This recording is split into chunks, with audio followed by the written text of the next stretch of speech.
سے ماں کی میں نے تمہیں ہرایا تو کیا بڑھاؤ مشکل کرو پریشان قدم قدم پہ بچھاؤ کانٹے مگر دعاؤں سے ماں کی میں نے تمہیں ہرایا تو کیا کرو گے تو جلاؤ گھر تم اجاڑو بستی بہاؤ خون تم بچھاؤ لاشیں کہ جسے اجاڑا ہے اسی نے تم کو دعائیں دے دی تو کیا کرو گے کہ جسے اجاڑا اسی نے تم کو دعائیں دے دی تو کیا کرو گے تو ملی ہے دولت سرور میں ہو ابھی ہے طاقت غرور میں ہو اگر خدا نے نگاہ پھیری تو پھر بتاؤ کہ کیا کرو گے اگر خدا نے نگاہ پھیری تو پھر بتاؤ کہ کیا کرو گے یہ زندگی ایک سفر ہے توقیر سبھی مسافر ہیں اس جہاں میں یہ زندگی ایک سفر ہے توقیر سبھی مسافر ہیں اس جہاں میں کرو ندامت کے وقت آخر ملی نہ مہلت تو کیا کرو گے کرو ندامت کے وقت آخر ملی نہ مہلت تو کیا کرو گے اور ایک مطلب چند اشعار اور کہ پھر ہمیں صاحب پھر ہمیں سلوات میں حضرات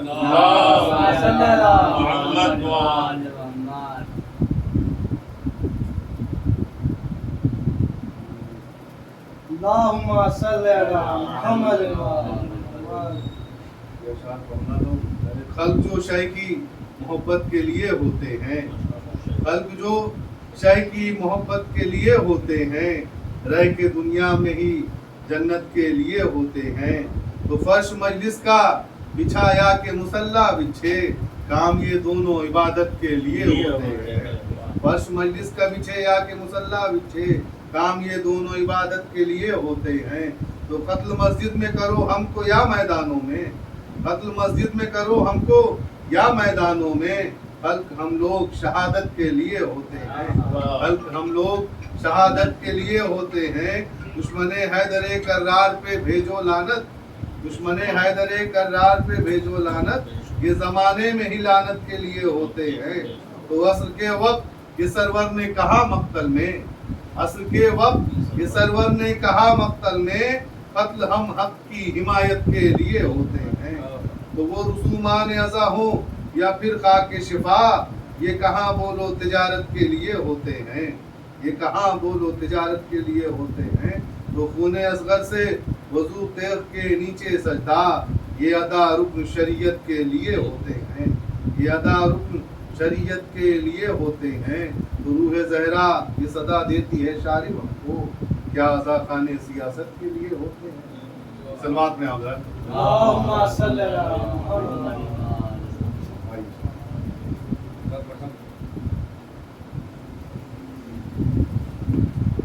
اللہم صلی علی محمد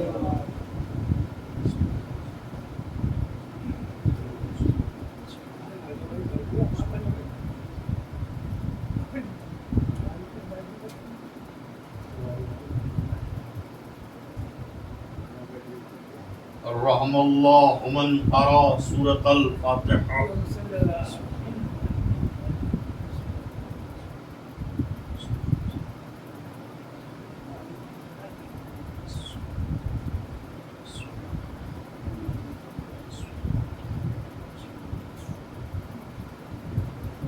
لا حول ولا قوة إلا بالله العلي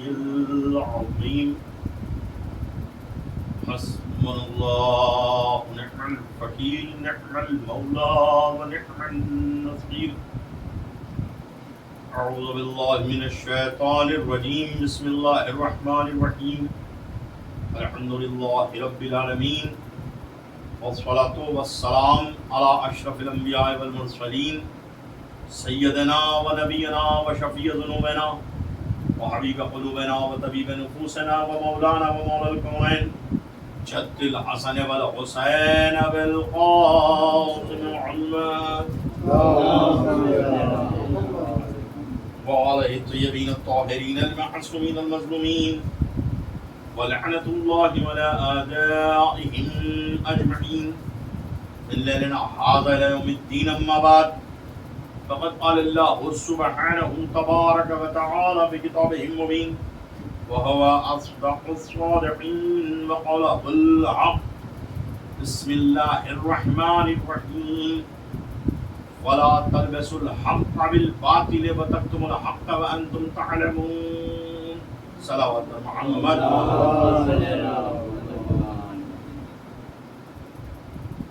سورہ بقرہ کی ابتدائی جو آیات ہیں انہی میں سے ایک آیت کریمہ ہے یہ، جس میں پروردگار عالم نے بالکل روشن دن کے طریقے سے واضح اعلان کیا کہ ولا تلبسوا الحق بالباطل، حق کو باطل کے ساتھ نہیں ملایا جا سکتا، وَتَكْتُمُ الْحَقَّ وَأَنْتُمْ تَعْلَمُونَ، اور تم حق کو چھپانا چاہتے ہو جبکہ تم جانتے ہو۔ صلوات تو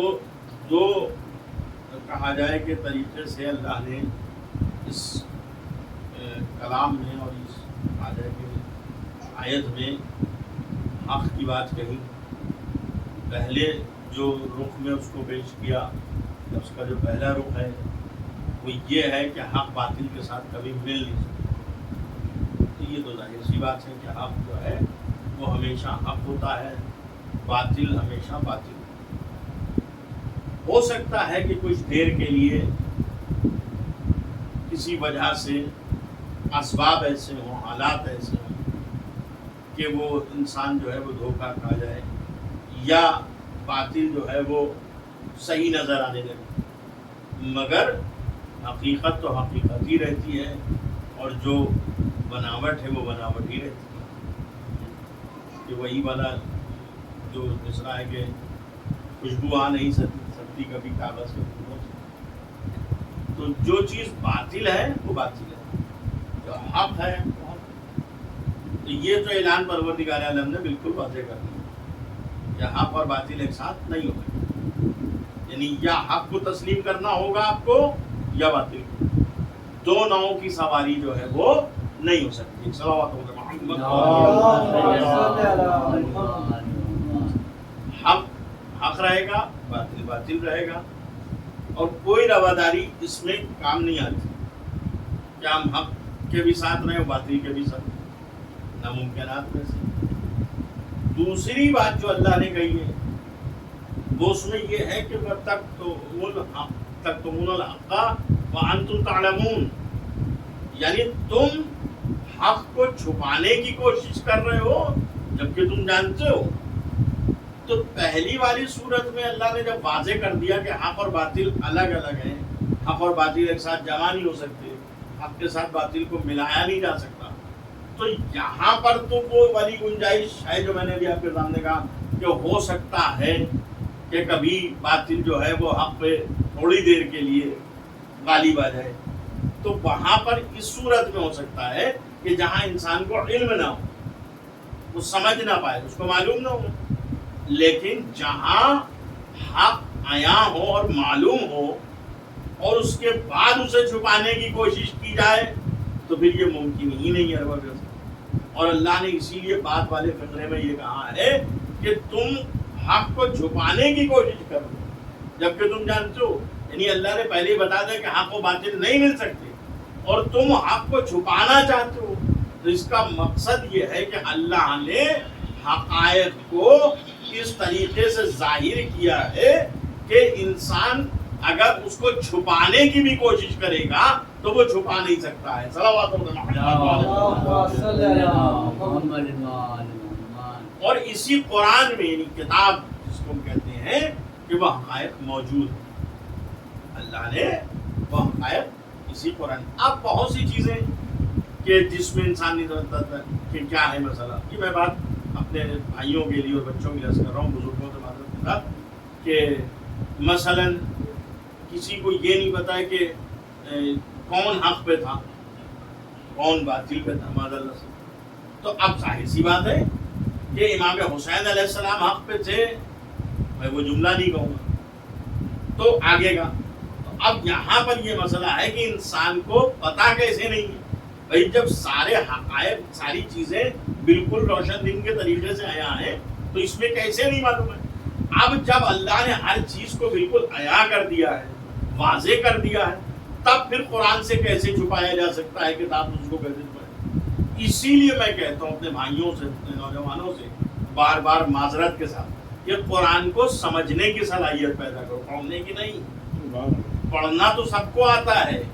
مگر اس کو سمجھنے کی صلاحیت دو۔ کیوں؟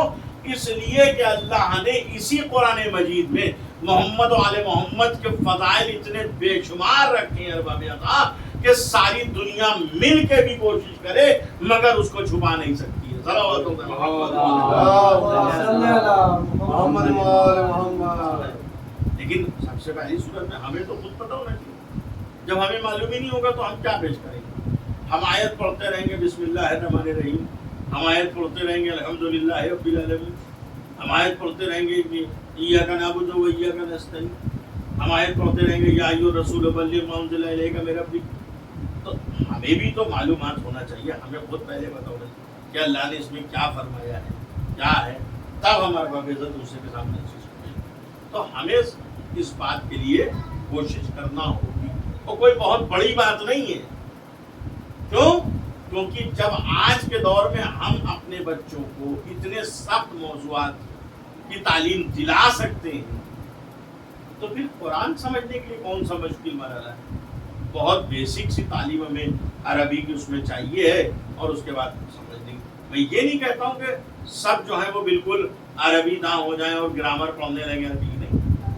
تھوڑی بہت کوشش کریں تو مفاہیم تو کم سے کم سامنے آنے لگے۔ اور قرآن میں پروردگار عالم نے اس بات کو پیش کیا، یہ میں نے جملہ اپنی طرف سے نہیں کہا ہے کہ قرآن میں وہ چیزیں ہیں، وہ حقائق موجود ہیں کہ جن کو لوگوں نے قرآن سے چھپانے کی کوشش کی۔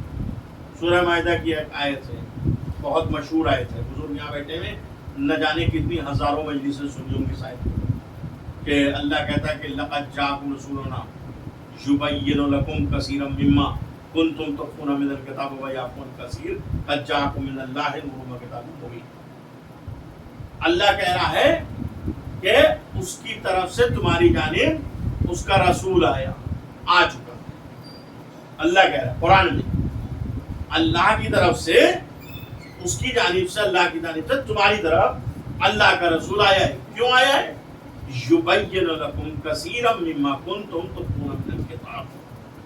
تاکہ ان حقائق کو ظاہر کر دے کہ جن کو تم کتاب سے چھپانے کی کوشش کر رہے ہو۔ یہ آیت کا ترجمہ ہے، علماء کرام سے پوچھیے اگر میں غلط کروں، بالکل لفظی ترجمہ یبین لکم، ظاہر کرے گا، روشن کر دے گا اس چیز کو جو تم چھپانے کی کوشش کر رہے ہو۔ تو فونا من الکتاب یعنی ان حقائق کو وہ اللہ کا رسول ظاہر کرے گا کہ جن کو تم نے کتاب سے چھپانے کی کوشش۔ اس کے آگے والا جملہ سنیے، وَيَعْفُو عَنْ كَثِيرٍ، اور اس کے علاوہ نہ جانے کتنی ایسی چیزیں ہیں کہ جن سے تم کو درگزر فرمائے گا۔ یعنی یہ تو وہ حقائق ہیں کہ جن کو اللہ نے قرآن میں ظاہر کر دیا ہے ان کے، ورنہ اس کے علاوہ نہ جانے اور کتنے ان کے مدارج ہیں، نہ جانے کتنے ان کے ایسے فضائل ہیں کہ جن سے تم کو وہ درگزر فرمائے گا۔ یعنی تمہیں حیثیت نہیں ہے کہ تم ان کا ادراک کر سکو، اس لیے تم کو اس سے درگزر فرمائے گا۔ لیکن ان حقائق کو کہ جن کو تم چھپانے کی کوشش کر رہے ہو، اللہ کا رسول ان کو ظاہر کرے گا۔ یہ رسول کے آنے کا مقصد ہے۔ صلوات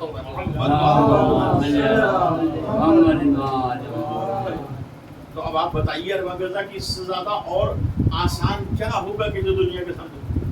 یعنی اللہ نے خود بتا دیا ہے کہ لوگ قرآن سے، کتاب سے کچھ چھپانے کی کوشش کریں گے، مگر پیغمبر کو بھیجا ہی گیا ہے، اسی نبی آئے ہی اسی لیے کہ وہ ان چیزوں کو ظاہر کر دیں گے تمہارے سامنے۔ اور یبینہ کا لگا جو لفظ ہے، یعنی ایسا ظاہر کریں گے جو بالکل، یعنی اس میں کوئی شک و شبہ کی کوئی گنجائش نہیں رہ جائے گی، کوئی اس میں اجمالی پہلو نظر نہیں آئے گا۔ ایسا ظاہر کرے گا وہ اللہ کا رسول کہ جن کو تم چھپانے۔ اب آپ بتائیں ارباب رضا، قرآن میں پروردگار عالم نے ہر مقام پر پیغمبر کے بعد آل محمد کا ذکر کیا کہ نہیں کیا؟ یعنی جہاں بھی ہدایت کی بات آئی، جہاں بھی فضائل کی بات آئی، اللہ نے رسول کے بعد علیہ رسول کا ذکر کیا۔ اب جو لوگ تفاسیر اور ترجمے میں اس کو چھپانے کی وجہ سے گریز کرتے ہیں اور وہاں سے آگے بڑھ جاتے ہیں، تو یہ انہی لوگوں کے لیے قرآن کہہ رہا ہے کہ قرآن میں تو اللہ نے بالکل واضح طور پہ بتا دیا، لیکن اب تم اسے چھپانے کی کوشش کر رہے ہو تو تم چھپا نہ سکو گے، کیونکہ پیغمبر کو بھیجا ہی اسی لیے اللہ نے، پیغمبر آئے اسی لیے، تو پیغمبر کی ذمہ داری ہے کہ وہ ان حقائق کو ظاہر کر دیں۔ تو یہ ذمہ داری پیغمبر نے اپنی پوری کی ہے، لیکن پہلے ہمیں یہ سمجھنا ضروری ہوگا کہ اس پہ آج کی بات نہیں ہے، یہ بہت صدیوں سے ہوتا چلا آ رہا ہے کہ جب لوگ قرآن سے حقائق کو چھپانے کی کوشش کر رہے ہیں۔ قرآن میں صاف صاف لکھا ہوا ہے قُلْ لَا أَسْأَلُكُمْ عَلَيْهِ أَجْرًا إِلَّا الْمَوَدَّةَ فِي الْقُرْبَى۔ اب اس کا ترجمہ بھی بتانے کی ضرورت پڑے ارباب ادا، تو اس کا مطلب یہ ہے کہ ہم لکھنؤ میں نہیں کہیں اور مجلس ہے، لہذا اس لیے ہم ترجمہ نہیں بتائیں گے، آپ حضرات مجھ سے بہتر جانتے ہیں۔ قُلْ لَا أَسْأَلُكُمْ عَلَيْهِ أَجْرًا إِلَّا، اب بتائیں کیا فی القربہ کے بارے میں بحث نہیں ہوئی؟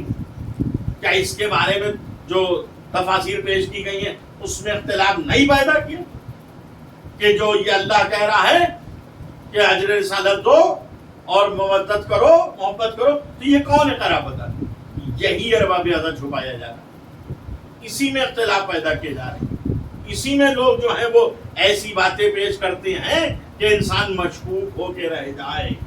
بالکل اسی طریقے سے جیسے پیغمبر نے غدیر میں جب خطبہ دیا من کنت مولا فہذا علی المولا، بالکل واضح تھا، کوئی ایسی بات تو نہیں تھی کہ جو کسی کی سمجھ میں نہ آ رہی۔ پیغمبر نے کہا نا جس کا میں مولا اس کے یہ علی مولا، اور اس سے پہلے ان سے اقرار بھی کرا لیا تھا پیغمبر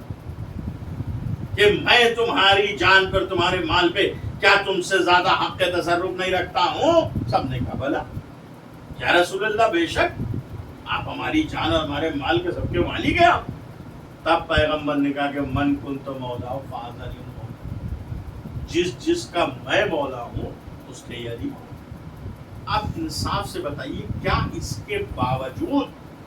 کوئی ایسا ہے کہ جو کہہ دے کہ مولا کا مطلب نہیں سمجھ میں آیا؟ اور اسی لیے لغت میں جب لکھا گیا تو تقریباً 22 یا 23 معنی لغت میں لکھ ڈالے گا۔ کیا ضرورت اتنے معنی لکھنے کی تھی؟ یہ صرف اور صرف اس لیے تاکہ لوگ جو ہیں وہ مشکوک ہوں اور یہ بتایا جائے کہ ہاں ٹھیک ہے پیغمبر نے یہ کہا تو تھا غدیر میں، مگر وہ اس معنی میں نہیں کہا تھا، اس معنی میں بتایا گیا تھا کہ جیسے میں تمہارا مولا ہوں ویسے ہی تمہارا۔ لیکن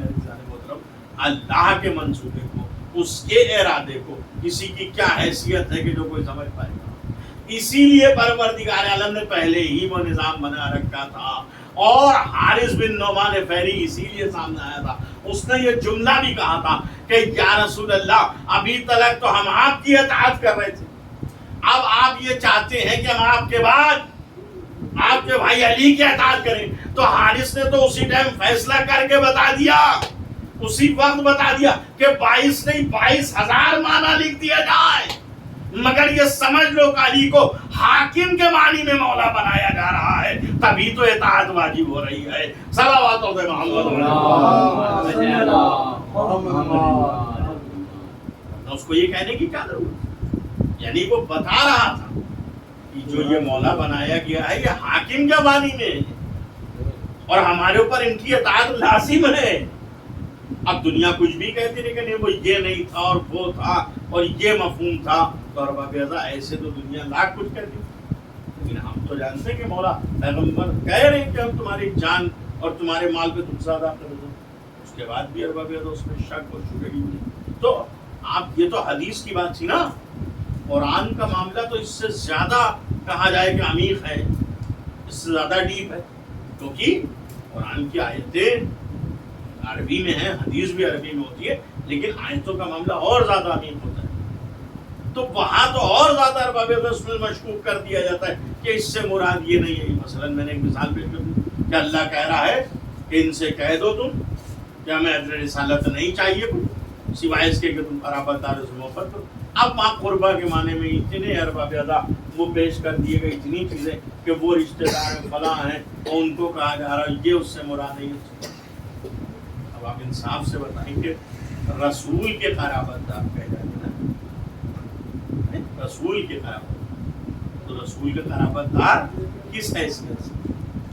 وہ مادی رشتے کے اعتبار سے بتانے کی یہ رشتہ دار ہوتا ہے. ارے جو پیغمبر کو ارباب ازا خاکی سمجھ رہا ہوگا معاذ اللہ وہ سمجھے گا کہ وہ فلاں فلاں جو پیغمبر کے رشتہ دار ہیں. ہمیں تو معلوم ہے کہ اللہ نے انہیں نوری بنا کے بھیجا ہے, تو جس کا سلسلہ پیغمبر کے نور سے ہوگا وہی تو رسول کا قرابت دار پائے گا, وہی تو اس آیت کا مصداق پائے گا. صلوات علی محمد.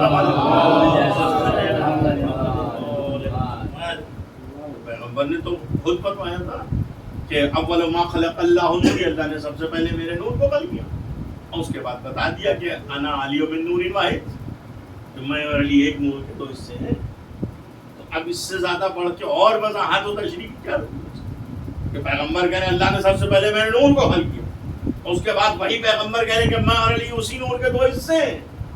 تو یہ ہے پیغمبر کے قرابت دار جن سے اللہ آیت میں جو ہے وہ مودت کرنے کی بات کر رہا ہے. وہ رشتہ دار نہیں کہ جو دنیا بھی ہے, کیونکہ قرآن خود کہہ رہا ہے کہ پیغمبر سوائے رسول کو اور کچھ ہے نہیں. وہ ظاہر سی بات ہے کہ اب دنیا میں آئے تو رشتہ بھی ہوگا, لیکن وہ رشتہ دار نہیں پیغمبر, وہ قرابت دار نہیں, ان سے محبت جو ہے وہ اجر رسالت نہیں قرار پائے گی. پیغمبر کے یہ رشتہ دار جن کا سلسلہ خود نورانی ہو ان کی محبت اجر رسالت ہے. تو ایسے نہ جانے قرآن میں کتنے حقائق موجود ہیں کہ جن کو چھپانے کی, لیکن چھپا کہاں پائیں, چھپانے کی حیثیت ہی نہیں کسی. اور آپ چھپانے کی بات اگر کریں تو تاریخ گواہ ہے اس بات کہ انہی کے فضائل کو چھپایا بھی گیا اور انہی پہ مصیبت ڈھا کے اس کے اوپر بھی پردہ, یعنی فضائل کو بھی چھپایا اور جو مصیبت ڈالی گئی بلا وجہ نہ قتل کیا گیا اس کے اوپر بھی پردہ پوشی. خود رسول سب سے پہلے اس دنیا سے گئے, آج تک یہی نہیں ثابت کر پانے وہ لوگ. نہیں کیوں کرے کیسے, انہی نے تو مشکوک کر دیا کہ پیغمبر کیسے دنیا سے گئے. زہر دغا سے پیغمبر کو زہر دیا گیا, تاریخ اس بات کی گواہ ہے. اس کے بعد سلسلہ, اچھا اس میں تو ہو سکتا ہے کہ بہت سے لوگ اعتراض کر دیں کہ صاحب یہ کیسے ہو گئے, لیکن اس کے بعد کی منزل ہے شہزادی اس دنیا سے گئی, چلتا ہوا دروازہ اصول کے پہلو میں گرایا گیا, کون چھپا سکتا ہے؟ لیکن تب بھی تاریخ کی پردہ پوشی بھی ہے. اس کے بعد منزل اور مولا علی مسجد میں ہے, مسجد کوفہ میں سر پہ ضربت لگائی جا رہی ہے. ظاہراً تو وہ ملعون تھا عبد الرحمن ابن ملجم, لیکن اس کو بھیجنے والے کون تھے؟ اس کے اوپر پردہ ڈالا جا رہا. وہ آیا تو ضرور تھا, تلوار بھی اس نے چلائی, سر بھی اس نے لگائی, لیکن کس کے اشارے پر؟ اس کا اپنا ذاتی کیا مولا علی سے کوئی دشمنی کا معاملہ تھا؟ کچھ نہیں تھا. وہ تو کرائے کا تھا, بھیجا گیا. بھیجنے والوں کو چھپانے کی کوشش کی جا رہی تھی, اور یہی وجہ ہے کہ اس پردہ پوشی کا جو نقصان آج سارے مسلمان اٹھا رہے ہیں. اگر اسی وقت اس ملعون کو کہ جس نے یہ عمل انجام دیا تھا, یعنی جس نے یہ کرائے کا ٹٹو بھیجا تھا, اگر اسی وقت اسے ظاہر کر دیا جاتا تو آج مسلمان رسوا نہ ہوتا, آج اس ملعون کو کوئی رضی اللہ نہ کہہ رہا ہوتا. اور جب ایسے ملعونوں کو رضی اللہ لکھا جائے گا نا تو مسلمان رسوا نہیں ہوگا تو کیا ہوگا؟ اس کے بعد اور منزلیں آگے ہوں. امام حسن کے جگر کے 72 ٹکڑے تشت میں گرے. کس نے ظاہر دیا؟ سب پہ پردہ, سب کو چھپا. امام حسین علیہ السلام تک جب باری آ گئی فاطمہ کے لال نے خود اپنی مرضی سے مدینہ چھوڑا، کسی کی حیثیت نہیں تھی کہ جو امام کو بغیر ان کی اجازت کے مدینے سے نکال دے، لیکن امام حسین علیہ السلام کو معلوم وہ اللہ کے نمائندے ہیں، لہذا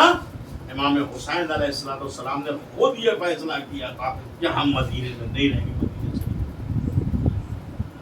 تاکہ کل تاریخ اس پہ کوئی پردہ نہ ڈال سکے۔ حج کو عمرے سے بدل دیا فاطمہ۔ اب آپ سوچیے ارباب اعزاز، یہ مصیبت ہے، آج سارے مسلمان حج کرنے کے لیے مرے جا رہے ہیں۔ جانا چاہیے، اللہ سب کو اس لائق بنائے، مستطیع کرے، اور فاطمہ کا لال اپنے حج کو عمرے سے تبدیل کر رہا، اس پہ کوئی افسوس نہیں ہے۔ کیوں حج کو عمرے سے بدلا حسین؟ اس لیے کہ حسین کو معلوم تھا کہ اس ملعون کے بھیجے ہوئے کرائے کے لوگ یہاں پہلے سے ہی احرام میں تلواریں چھپائے، لہذا وہ ظالم تو کچھ بھی کر سکتا تھا، لیکن حسین کو تو معلوم تھا اس مقدس زمین پہ خون نہیں بہنا چاہیے۔ حسین کو تو معلوم تھا نا کہ خانہ کعبہ کا احترام کیا ہے، حسین کو تو معلوم تھا کہ کعبہ کتنا محترم ہے، اس لیے اس کعبے کے احترام کو حسین نے بچانے کے لیے اپنے حج کو عمرے سے بدل دیا۔ تو جس کعبے کا احترام بچانے کے لیے حسین نے اپنے حج کو عمرے سے بدلا، جب اسی حسین کا خون کربلا کی جلتی ہوئی زمین پر بہایا گیا،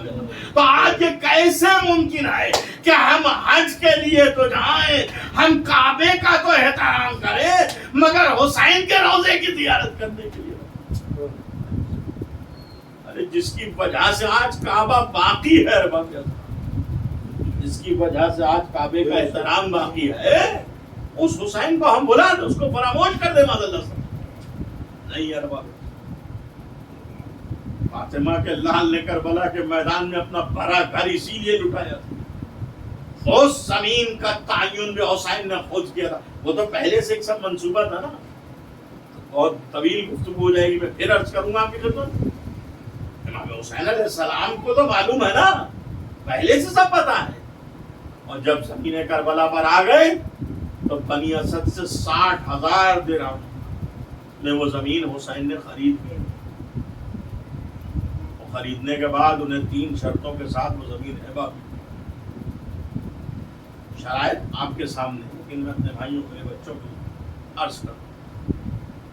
کہ امام حسین نے کہا دیکھو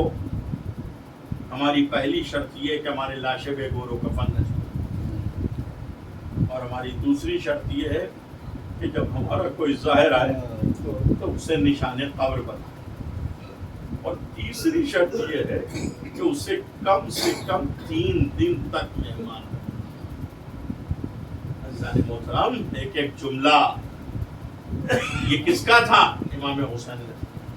امام کی زبان سے نکلے ہوئے جملے حکمت سے خالی نہیں ہوتے۔ حسین کو زمین ہبہ کر رہے تھے تو کیا ضرورت تھی یہ کہنے کی 3 دن تک مہمان رکھے؟ ارے یہ بھی تو کہہ سکتے تھے کہ 1 دن مہمان رکھے، لیکن یہ 3 دن کہنے کی وجہ شاید یہ تھی کیونکہ حسین کے خیمے میں 7 محرم سے پانی کا ایک قطرہ نہیں رہا، لہذا حسین بتانا چاہتے تھے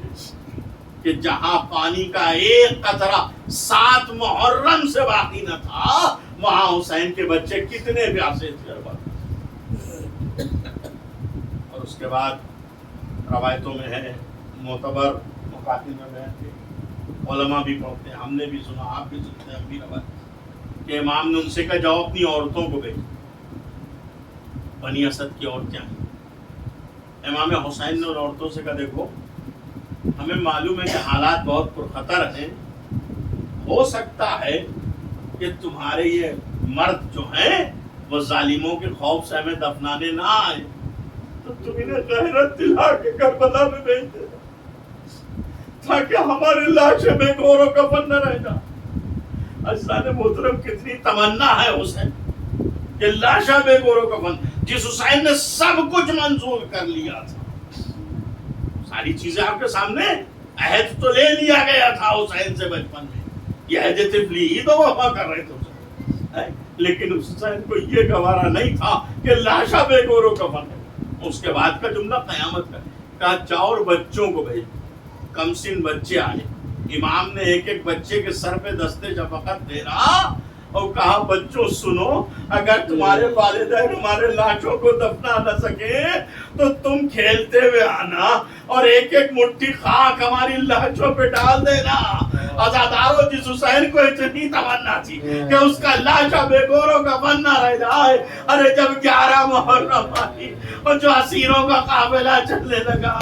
وہ مظلوم بیٹا جو سر سے پیر تک لوہے میں ڈوبا ہوا تھا اپنے بابا کے لاشے کو دیکھ کے تڑپ گیا۔ عجب نہیں روح جسم سے پرواز کر جاتی۔ ایک مرتبہ جناب زینب نے ناقے سے اپنے کو گرایا، امام کے پاس آ کے کہتی میرے لال، ارے تم امام وقت ہو، یہ تمہارا کیا حالم ہے؟ امام تڑپ کے کہتے پھوپھی اماں، ان لوگوں نے اپنے کچھ تہائے نچیز دفن کر دیے، میرے پاپا کا لاشا بے گوروں کا پڑا ہے، وہ بیٹا کیا کرے کہ جو اس طرح کہ اپنے باپ کے جنازے کو دفنا۔